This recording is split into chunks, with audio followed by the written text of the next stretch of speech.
Pihak kepolisian kesulitan mengusut kematian satu keluarga di Kalideres, Jakarta Barat.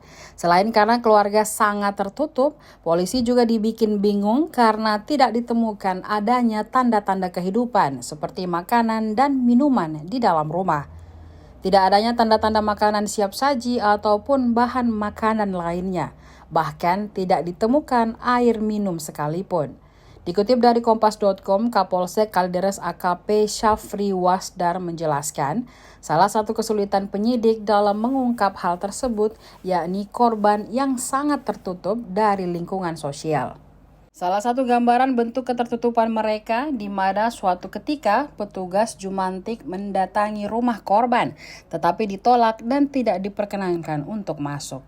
Tidak hanya dengan lingkungan sekitar, 4 orang di dalam rumah itu diketahui juga sudah lama tidak berkomunikasi dengan keluarga masing-masing.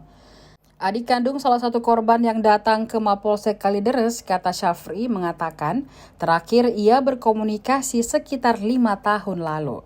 Hal ini kian menyulitkan institusi yang dipimpin Jenderal Listio Sigit Prabowo tersebut. Meski demikian, Syafri menekankan penyidik akan terus berupaya mencari titik terang kasus tersebut.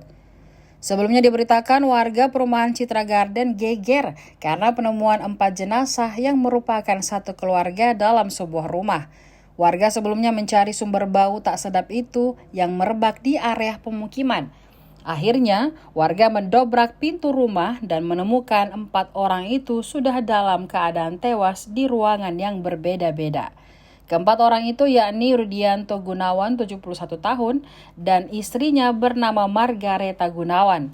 Lalu anak dari keduanya bernama Dian, dan yang terakhir yakni Budianto Gunawan. Ia adalah ipar dari Rudianto. Belum ada kesimpulan dari polisi soal penyebab tewasnya tersebut. Polisi hanya bisa memastikan tidak ada tanda-tanda kekerasan pada 4 orang tersebut dari hasil otopsi. Polisi juga belum menemukan zat atau unsur berbahaya di organ dalam mereka. Hasil otopsi juga menunjukkan waktu meninggal dunia keempat orang itu berbeda-beda. Paling lama ada yang meninggal dunia sejak 3 pekan lalu. Hal yang menjadi perhatian, tidak ditemukan zat atau unsur makanan di organ dalam keempat korban tewas tersebut.